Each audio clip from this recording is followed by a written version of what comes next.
Short-run economic fluctuations.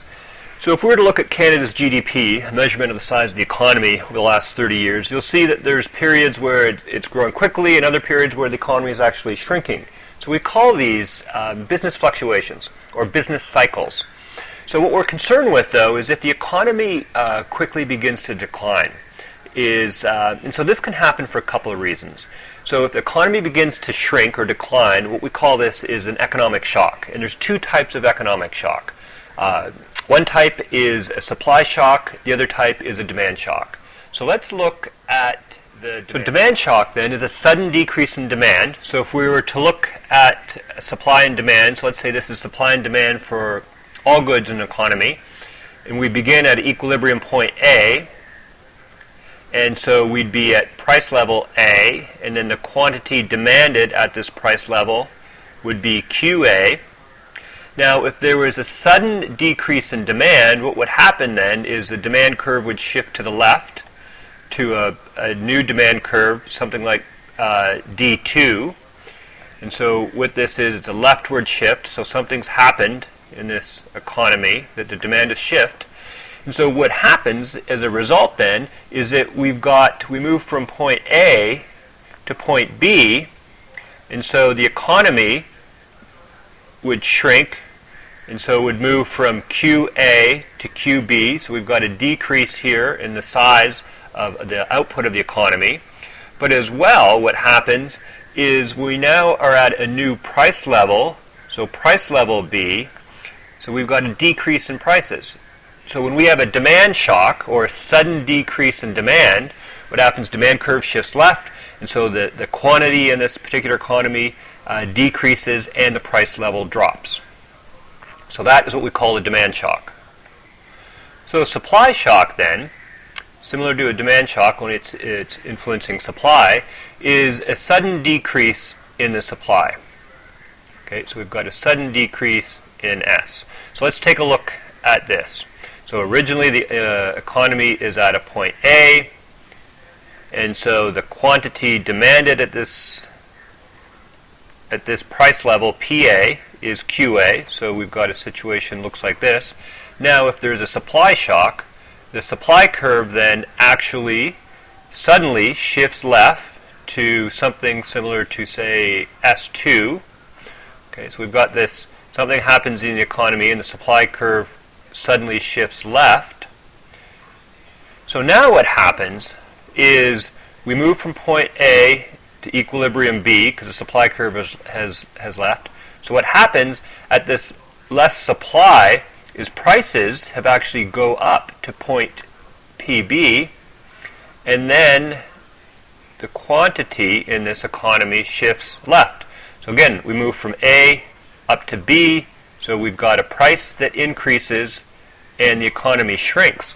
So supply shock is particularly bad for an economy because not only does it make the economy smaller, but it pushes prices up. So you kind of get a double whammy of not so good things for an economy.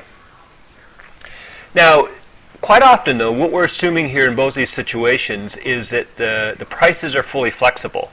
Now, often prices are not fully flexible. So let's take a look what happens in an economy where prices aren't fully flexible, and we're going to look at a demand shock. So let's come back and look at the demand shock. So under flexible prices, so we'd be at point A, there's a demand shock.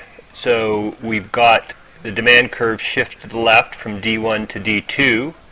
And then so we go from equilibrium A to equilibrium B. So what we see is there's a drop in prices to PB, and then the economy shrinks to QB.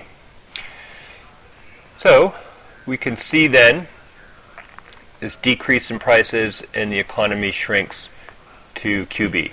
Now let's assume that there's sticky prices. So if there's sticky prices, so we'll start at point A where the economy begins, and so we're at a price level of PA, and then the size of the economy here is QA. Now we're assuming that prices are sticky. So what happens is prices aren't allowed to fall. So prices need to stay at this point here. So we still have the same demand shock. So we've got a demand curve that shifts to the left to D2. Only now, instead of coming down to a point like B, because what B requires is that the prices drop, so we follow the supply curve, and so the new price would be a point somewhere here. And so at this price level, similar to over here at PB, we would have this quantity demanded of QB like we see under flexible prices. However, now what happens is prices aren't flexible, so prices stay at this level. So we actually end up coming to a point C because prices don't drop. So if prices remained at this price level PA, then we're going to be much higher on the demand curve because, again, prices are high, they haven't dropped, so people are going to demand far less. So what happens then is the economy actually shrinks a whole lot more because it goes from QA all the way over here to QC. So with sticky prices, because the prices don't drop, the size of the decrease in the economy is much, much larger. So now you may ask, what causes prices to be sticky? Well, a number of things. Sometimes there's contracts that are legally binding the price to stay high until they run out of the contracts, or perhaps there's large inventories made at a higher cost and so they don't drop the price. Number of reasons why prices do not decline. So what we find, though, if in an economy there's a demand shock, if the prices are quickly and able to fall, meaning they're highly flexible, is the demand shock or the impact on the economy will be much, much less. Unfortunately, many products and services in our economy, they do have sticky prices, so even though demand decreases, the price doesn't drop, and hence there's a larger decrease in output. Now what happens is quite often the firms, because the price stays high, is they'll continue to produce goods, and so the demand would be at this quantity, they're still producing at this quantity, so what happens is we've got a surplus here. Well, generally what they do is then they just build inventories. So they keep production going because the price is high, and they build up inventories to a point until inventories are at a maximum, and at that point, typically, then that may start to cause the price to decrease once inventories remain high. And so eventually, hopefully, we end up at a point B so that the impact on the economy ends up being at QB, and so we don't have such a big decline in the size of the economy. Okay, so that's economic fluctuations, demand shocks with flexible prices and sticky prices.